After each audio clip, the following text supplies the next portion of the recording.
Today we are going to be talking about expansion, war, and sectional crisis between the years 1844 and 1860. We're going to talk about a few different conflicts that happened, a little bit of moving west and different things, some presidents, and it's going to kind of lead us into the Civil War. But I wanted to start off with the big idea that is also found at the beginning of the chapter. It says, what were the causes of the Mexican War, and in what ways did it bring about a growing sectional crisis during the 1850s? Just keep in mind that word sectional, if we know the root word section means part, okay, and you're going to see America is kind of split up into different parts.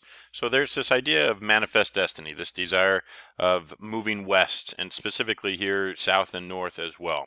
But ultimately they're going to start out going towards the Pacific, which is that movement west. Now, this idea of moving towards the Pacific Ocean, this ideology or philosophy of expansion, they felt that it was a God-given duty. God had commanded them to move west, to extend American republicanism, the idea of politics, towards the Pacific Ocean. This word, manifest destiny, was coined by a man by the name of John L. O'Sullivan in 1845. And the people that were already out here, the people that they would interact with, they considered inferior. And they said that these inferiors would be subjected to American dominion, taught republicanism, and converted to Protestantism. Now, on their way out, they made their way towards Oregon. In Oregon, it was very fertile land. There was good growing, good types of things. There was a lot of fur business with animals that they could kill and sell their fur, fine harbors for boats to come into, a mild climate, rich soil. And so people started this thing, what's Oregon fever. Everybody started moving west towards Oregon. In 1860, there were 250,000 people moving along the Oregon Trail. 65,000 to Oregon and 185,000 were heading towards California. Here we can kind of see that Oregon country. Britain claimed a little bit, United States claimed a little bit, and obviously modern day that's now split into two, or the state of Oregon and the state of Washington. But here we have the trail. As you can see, it goes from Independence, Missouri, makes its way all the way through Nebraska, a little bit of Kansas, Wyoming, Idaho, Oregon, Washington, those types of things. And there are still places today that you could go and visit along the Oregon Trail where you can still see where the wagons rode. So you can see right along here and right along here, those are the ruts, the things that were left behind from the amount of wagons that went over. Now, as they were crossing, they experienced many different things. So some of them obviously were Indians or Native Americans. In the Great Plains, there were wild grasses, wildlife, lots of Indians and Native Americans. And these Indians that were there, they hunted buffalo. Buffalo, for kind of an easy comparison or understanding, would be very similar to like a cow, kind of, okay? They would use them, or they would use horses, that they received from the Spanish to be able to hunt them. And they would trade parts of the buffalo with travelers along the trail and different things. But as the English were moving west, they brought diseases and weapons and killed off thousands and thousands and thousands of these Native Americans.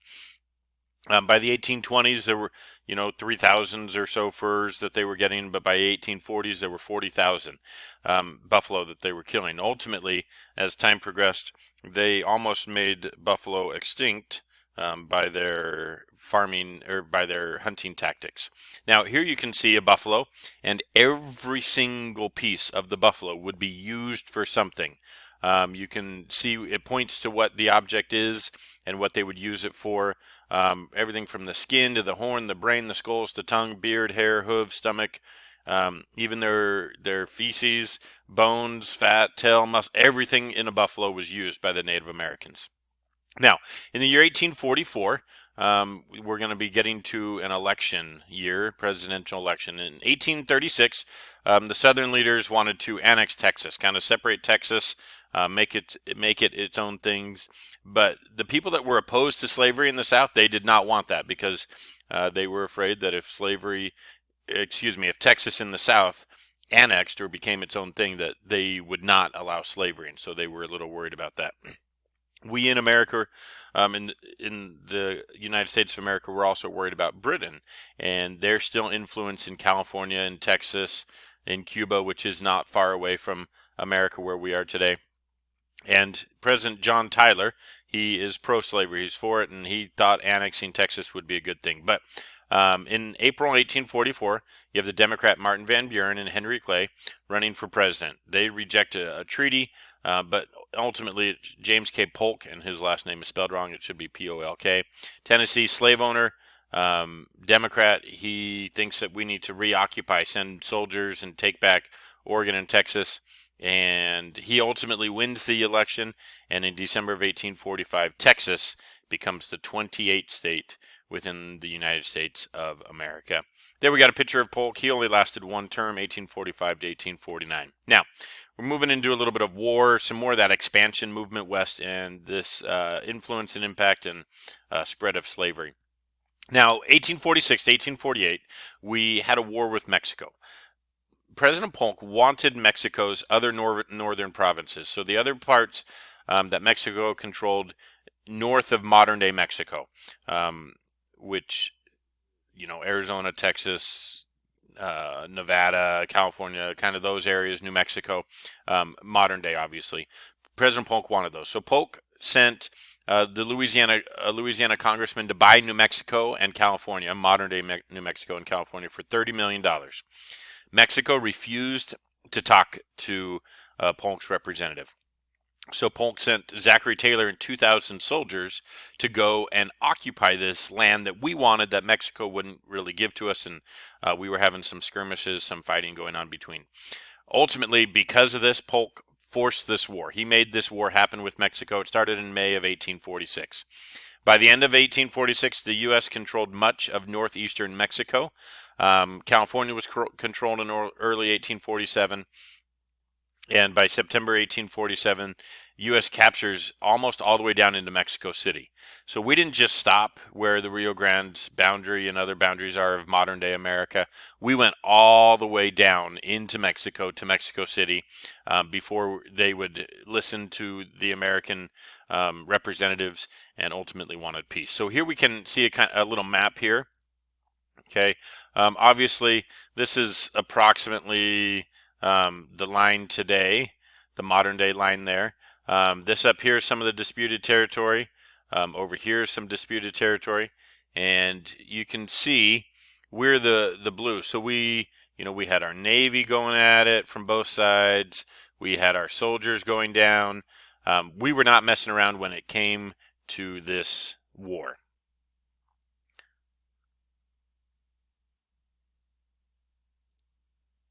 Now, this is what they had before, right? This is Mexico all the way up here in the green. This yellow and green is the disputed territory. And ultimately, this is how America ended up looking in the, by 1850s or so. There were some other things, but here you can see this was annexed or taken from Mexico. This was something known as the Gadsden Purchase that gave us that little chunk of land. So now, basically, by the mid-1800s, our southern boundary line is pretty well defined between Mexico, and all that was because of this war with Polk. Now, yes, we did win, but people weren't happy about it. The war with Mexico divided the nation. You had obviously those that were for it and those that were against it. But Polk was accused of the war because he was hoping to add slave states. Remember, he was from Tennessee. He was a pro-slavery. And so many said the reason you went to this war and added these new states was so that they could go for slavery and influence the balance there of slavery. So there was this thing called the Wilmot Proviso, which they agreed to, that said there was not going to be any slavery in any territories that were gained from the war. So the land that was gained during the War of Mexico, they decided would not go slavery. The Whigs, or the anti-slavery Democrats in the House, passed a bill, but ultimately the senators killed the proviso, and it just didn't really completely work out. So we get the Treaty of Guadalupe Hidalgo in 1848. The United States is going to pay Mexico $15 million for a third of its territory. We beat them, we'd taken it over, but we're going to now give them a financial benefit to taking what we've ultimately wanted. There was this thing called the Free Soil Movement, which opposed, the expansion of slavery. The Free Soilers did not want slavery to move out west and move further than where it already was. In 1848, we have another presidential election, and Zachary Taylor becomes president. So here we have the Treaty of Guadalupe Hidalgo. That's the land that we paid them $15 million for. Here we kind of have a poster for the Free Soil. It's a grand rally. There will be a meeting of friends of Van Buren and Free Soil, Adams and Liberty at the Lyceum Hall in Dorchester. Okay. The public without distinction of party are invited to attend. The galleries will be reserved for the ladies. So here we can see ladies are being involved in the politics despite the times, but they're being sectioned off somewhere specific. Here you can see Zachary Taylor, great looking president. California gold and some racial issues that are going on. In January 1848, gold was found in California by a man by the name of John A. Sutter. He tried not to tell anybody. It was going to be his little secret, but by the mid-1848, everyone was coming. By the end of 1849, there were over 80,000 what became known as 49ers. These are people that moved west in search of gold. So if we look at this, if you know anything about NFL, this is the San Francisco 49ers. The reason they're 49ers is because of 1849 and the gold rush, and the reason one of their colors is gold is because of the gold rush. So the first miners came and they started to exploit an area. They would get it rich. The first ones there find all the gold, and then everybody else would come and they would find no gold. So the majority of people during the gold rush ending up being broke at the end of it and losing basically everything. In 1848, there were 150,000 Indians. By 1861, that number had decreased to 30,000 Indians. There was massive decrease due to diseases that the white man spread as they were moving west, some on purpose, some on accident. Labor-hungry farmers killed or enslaved Indians for their land, and it's going to lead to a lot of problems. You know, we want what they have. Things are struggling for us as the Americans, and these Native Americans are in the way, and so they felt that it was their right to kill them or take over their land, and it's going to lead to some race issues between the Manifest Destiny people moving west and Native Americans. Now, here we can see a map kind of California, some of the gold areas. Even today, there's still a lot of gold within Nevada and other mining type thing as well. Now, 1850. There's going to be a little bit of crisis, a little bit of drama, but then compromise. So California prohibits slavery. Okay, John C. Calhoun says that Congress has no authority to regulate slavery. Congress is as the American people, as the American government doesn't. The states do. You get these things that are known as squatters. That term is still used today, but basically they're people who just move somewhere and say, "This is my land. What are you going to do about it?" So you have the squatter, the popular sovereignty, kind of the same idea. Settlers in a territory to decide the status of slavery. Popular sovereignty says that the people in whatever in the Utah territory or wherever are going to decide what is going to be the result of slavery. Are they going to have slavery? Yes. Or are they not going to have slavery? No. There's a man by the name of William Seward who later on we'll talk about. He purchased Alaska for America, but he said that the feds should restrict slavery and eventually extinguish it completely. So you get the Compromise of 1850 that says there's idea of popular sovereignty. The states are going to be able to be involved in it, but ultimately slavery is going to be outlawed, and things will kind of start to change. Now, some of this is leading up to the Civil War. If you think about this, the states are now starting to get the rights to decide who's for slavery and who's against it, and people aren't going to be happy with that. So here you can kind of see in yellow the slave states. Obviously, they're in the South. The free states and territories are in the north. And then the Utah, New Mexico territory, that's where popular sovereignty is. Are they going to vote for slavery or against it? Now, at the end of the second party system, 1850 to 1858, there was this thing called the Fugitive Slave Act, which said, it was a law that said if you see a slave running, you are required by law to capture that person and send them back to wherever they ran away from. So the Fugitive Slave Act, there were these magistrates. Think of them kind of as a judge type thing, federal magistrates that would determine the status of alleged runaways. They would either say, yes, they're a runaway, or no, they're not. They were not given a jury trial, despite the Constitution saying in the Bill of Rights that we're all guaranteed a jury trial. Harriet Beecher Stowe was a woman who wrote a very, very famous book called Uncle Tom's Cabin. In fact, it was so famous, it is said that when Lincoln met her, he said to her, one of the first things he said is, "So you're the one that started this great war." And when he's referring to this great war, he's referring to the Civil War. But this book, Uncle Tom's Cabin, really showed the people what slavery was like, what was going on with these people, what they were experiencing, and those types of things. And it boosted the opposition to the Fugitive Slave Act. So here we can see a advertisement, $150 reward. Ran away from the subscriber on the night of 24 of the 2D incident. A Negro man who calls himself Henry May, about 22 years old, 5 feet 6 or 8 inches high. So these would be in newspapers and spread throughout the countryside, looking for these slaves. And it looks like that one's in 1838 is the date that it looks like on that. So this is how they would, inform people that a slave had ran away and what they're going to do to try to get them back.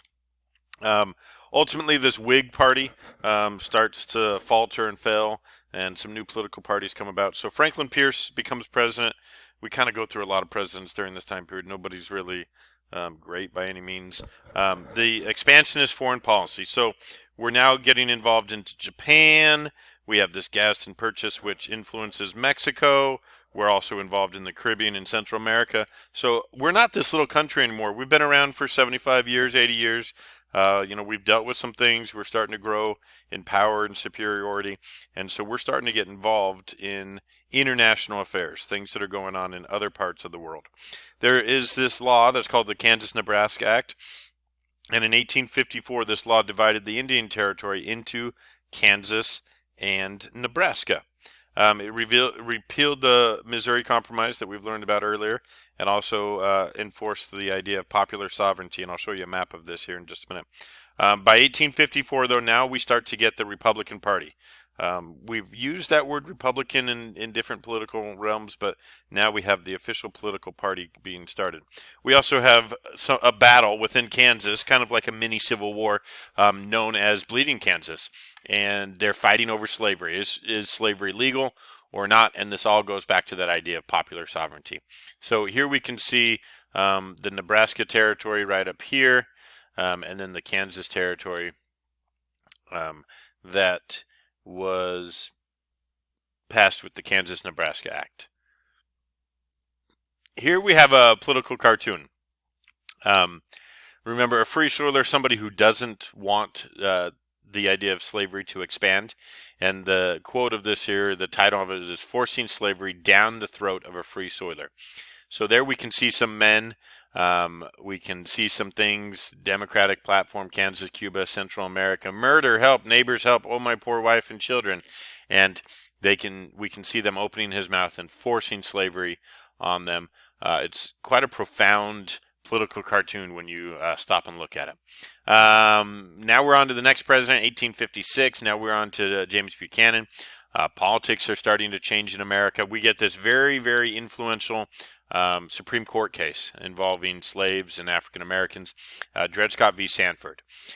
Dred Scott was a slave, and his master moved around, and at one point he lived in a free state where there was no slavery with his master. And so he said, I lived in this free state, in a free territory, I should be freed. Well, the courts ruled that you are a slave. You're not a citizen, so you have no legal right to even bring a lawsuit about. Okay? It would be as if a piece of property sued its owner. My house sues me because I break a door or something. They're saying that can't happen. The Fifth Amendment got brought into it with property rights, and they also ruled that prohibiting slavery or limiting slavery was not constitutional. So this is a huge court case that's going to lead into a lot of things. So here we have Buchanan. Here we have like a court newspaper type thing. talking about Dred Scott. Now we're going to move into Abraham Lincoln, Republican, 1858 through 1860. Lincoln started his political career in Illinois. He felt that human bondage, aka slavery, was unjust, but felt that the federal government lacked the authority to deal with it. So even though he disagreed with it, he said there's really nothing that the federal government can do. In 1858, he ran for Senate against a man by the name of Douglas. He said South Carolina could make Illinois a slave state.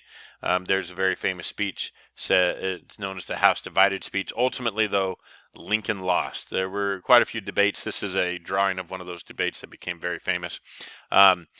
Ultimately, though, Lincoln gained this national reputation. Jefferson Davis of Mississippi, strongly demanded these Southern rights, demanded protection for slavery. Then you start to get what's known as secession.